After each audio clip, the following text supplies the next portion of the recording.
নমস্কাৰ। আজি মই আহিছোঁ আপোনালোকৰ মাজত এটি আচৰিত ঘটনালৈ। ভক্তবান ৰাইজৰ কাৰণে এটি আচৰিত ঘটনা। যিবোৰ ঘটনা সচৰাচৰ আমি চিনেমাবোৰতহে দেখিবলৈ পাওঁ, তেনে এটি বাস্তৱ ঘটনা আজি আপোনালোকৰ মাজত দেখুৱাবলৈ ওলাইছোঁ। আশা কৰোঁ আপোনালোকে ভিডিঅ'টি শেষলৈ উপভোগ কৰিব।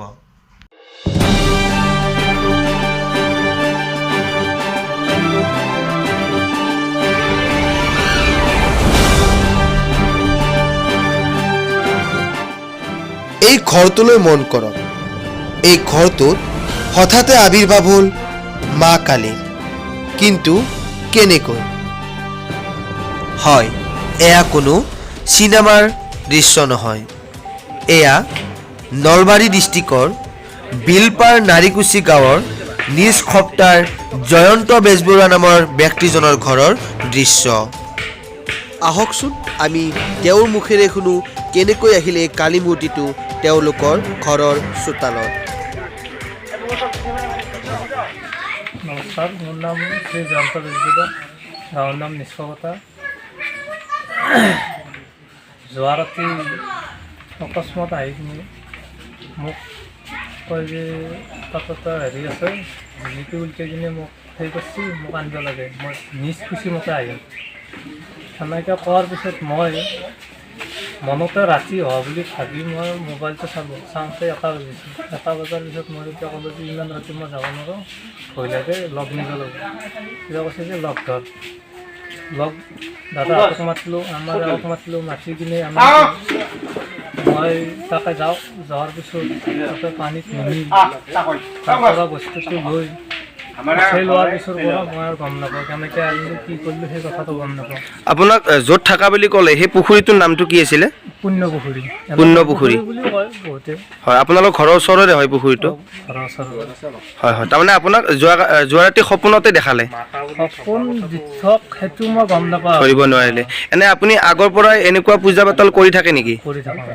আৰু শুনিব পাইছোঁ আপোনাৰ অহা বৃহস্পতিবাৰেও পূজা আছে। আচ্ছা। তাৰপিছত ৰাতিপুৱা এই ঘটনাটো হৈ যোৱাৰ পিছত মই গম পাওঁ যে দাদাহঁত যোৱা নাই মোৰ লগত, মই অকলে গৈছোঁ।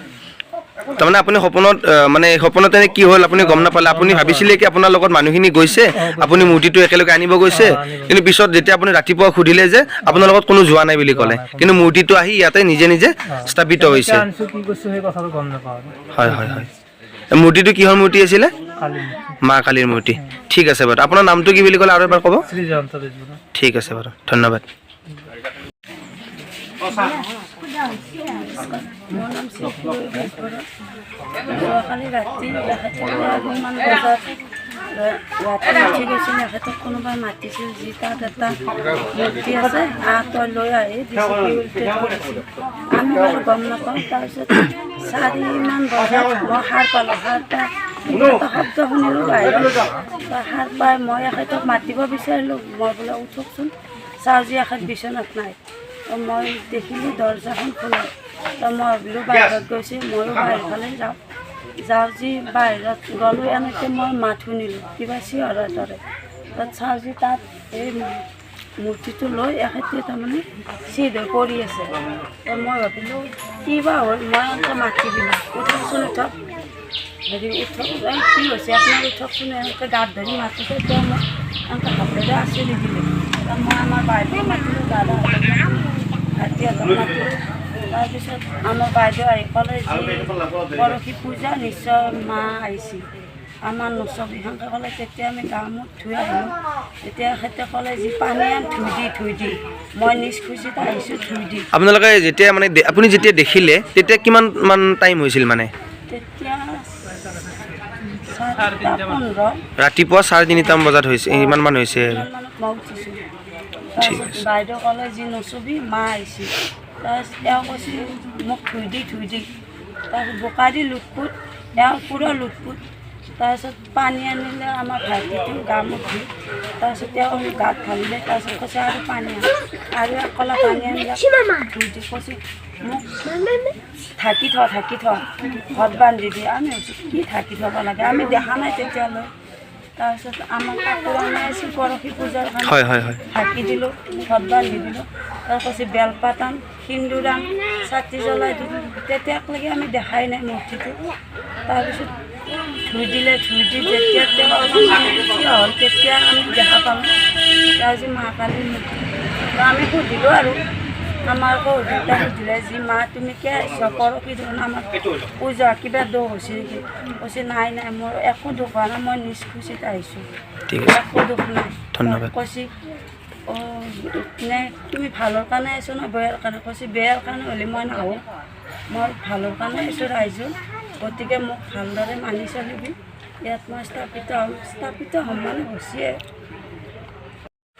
হয় তেখেতে এটা আচৰিত কথা কৈছে যে তেখেতে প্ৰশ্ন কৰিছিলে যে মা তুমি ভালৰ কাৰণে আহিছা নে বেয়াৰ কাৰণে আহিছা কিন্তু মায়ে তেখেতক কৈছে যে মই ৰাইজৰ ভালৰ কাৰণে আহিছোঁ মই কাকো একো অনিষ্ট নকৰোঁ আৰু তেখেতসকলে জানিব দিছে যে অহা বৃহস্পতিবাৰে তেখেতসকলৰ মানে কালী পূজা আছিলে মানে তেখেতসকলে আগৰ পৰা কালী মাক স্মৰণ কৰে তেখেতসকলে কালী মাৰ কাৰণে পূজা মানে বছৰে কৰে আপোনালোকে 2 বছৰ 3 বছৰৰ পৰা কালী পূজা তেখেতসকলে কৰি আহিছে আৰু অহা পৰহি মানে বৃহস্পতিবাৰে তেখেতসকলৰ পূজাৰ আগমুহূৰ্তত এনেকৈ তেখেতসকলৰ ঘৰত আবিৰ্ভাৱ হ'ল কালী মা জয়ন্ত বেজবৰুৱাৰ ঘৰৰ পৰা এইটো ৰাস্তাৰে কিছু দূৰ আগুৱাই গ'লে পোৱা যায় সেই ঐতিহ্যপণ্ডিত পুখুৰীটো যিটো পুখুৰীৰ নাম পুণ্য পুখুৰী এই পুখুৰীটোৰ পৰা জয়ন্ত বেজবৰুৱাই এই কালী মূৰ্তিটো উদ্ধাৰ কৰিবলৈ সক্ষম হৈছে সঁচাকৈ বিজ্ঞান প্ৰযুক্তিৰ দিনতো